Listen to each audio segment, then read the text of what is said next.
طبعا يا جماعه اللي حصل في سوق لحد النهارده ده كان المتوقع. طبعا ما فيش عدد كبير من الناس، ولكن التجار كمان كانت عاوزه تسيطر على عدم ارتفاع اسعار الطيور.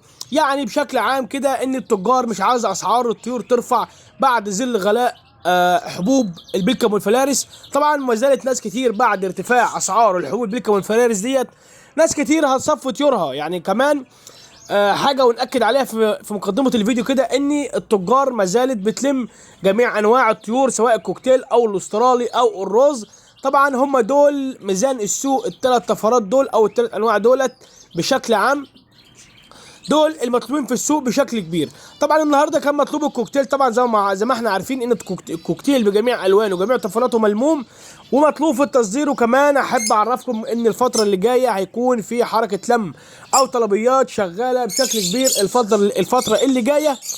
وكمان مش هيكون في ركود في السوق على الطيور. طبعا الطيور بدات الناس بعد وصال البيكم والفلارس لحد 60 جنيه، برضه ما زالت ناس هتبدا ان هي هتصفي بالفعل، لان الاسعار مش عاوزه ترفع ولا التجار عاوزه تركز او عاوزه تتفق مع المربي او ترفع سعر الطيور بتاعه المربي. دلوقتي المفروض ان التاجر يبدا يلم او يرفع سعر التصدير على الناس اللي في الدول الاخرى. يعني النهارده كده اللي شفناه في سوق لحد النهارده ان الفتره اللي جايه لو فضلت الحبوب على الوضع ده والتجار فضلت تلم بالاسعار ديت، ان في ناس كتير هتصفي بالفعل ومش هيكون فيه طيور في السوق. يعني كمثال دلوقتي التاجر لو ما رفعش سعر الطيور ورعى المربي في السعر شويه ورفع سعر التصدير على المنتج او على المستورد اللي بيستورد الطيور من مصر، رفع عليها السعر، حتى لو مش هيكون في عائد مادي او عائد ربح على التاجر يكون كبير زي ما هو بيصدر وبيكسب.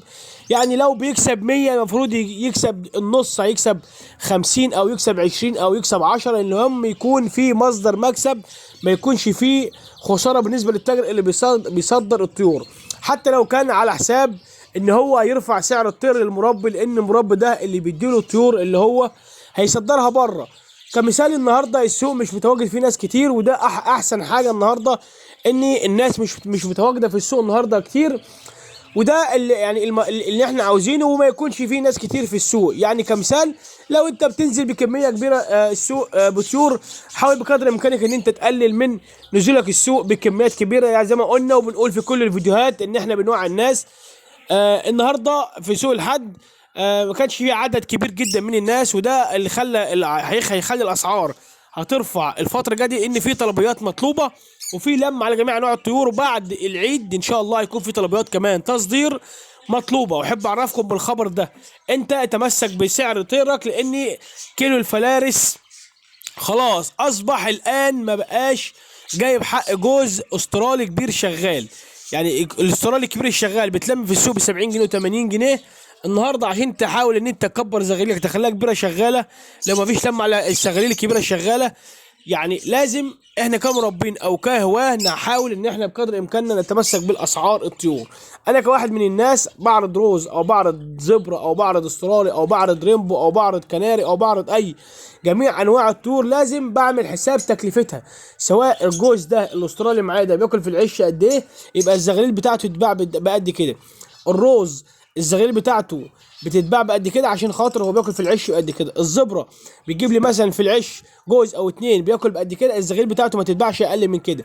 ده بيتقاس على جميع انواع الطيور من سواء الاسترالي ارخص نوع لحد اغلى نوع. فاحنا كمان لازم نحب بنقول وبنوضح للناس يا ريت نتمسك بالاسعار بتاعتنا شويه، عشان خاطر ان كده ان الهوايه هتبدا في هبوط في الاسعار بعد ارتفاع البلكه والفلارس. في ناس كتير هتبدا تصفي، وهيبدا برضو كذلك الامر احنا ما عملناش حاجه. هتبدا الناس تصفي، هيبدا التجار هتلم طلبياتها بنفس الاسعار اللي هي عاوزاها، يبقى احنا كده ما عملناش حاجه في السوق. يا ريت ونخلي بالنا ان الاسعار ما فيش ارتفاع فيها بشكل كبير. النهارده كوكتيل اللاتيني ب 500 جنيه والرز اللاتيني ب 450 ب 500 جنيه، دي الاسعار اللي ماشيه في السوق. ولكن نحب نوضح للناس ما نطولش في مقدمه الفيديو ان في طلبيه مطلوبه او في طلبيات مطلوبه بعد العيد ان شاء الله او بعد فتره رمضان، هيكون في طلبيات كبيره الفتره اللي جايه، او في لم حتى لو طلبيات مش كبيره هيكون في لم على جميع انواع الطيور. لو انت هتصفي عشان خاطر ان البلكه والفلارس رفع، نحب الاكل على الناس ونوع الناس، بلاش ان انت تصفي طيورك كلها مره واحده، او تصفي وتستعجل وما تتمسكش بالاسعار. تمسكوا بالاسعار عشان الاسعار ديت لو هتحسبها تكلفه للاكل مش هيكون جايب نص تكلفه الاكل. المفروض ان التاجر حتى لو مش هيكسب كتير، المربي خسر الفتره اللي فاتت دي كتير جدا، وناس كانت عامله الطور الرزينه دي مصدر ربح، اصبحت ما بقاش عندها اي مصدر ربح غير ان هي غير انها تشتغل على الله او باليوميه. كان ناس عاملاها مشاريع حلوه، ناس عاملاها مشاريع حلوه. المفروض التاجر لو مش هيكسب اللي بيصدر يراعي المربي شويه، حتى لو هيكسب ربح بسيط جدا. ان المرابي خسر يعني بقى يخسر الفتره اللي فاتت دي، او فتره المره بيه ديت خسر كتير جدا. يا رب تكون استفدت حاجه من الفيديو.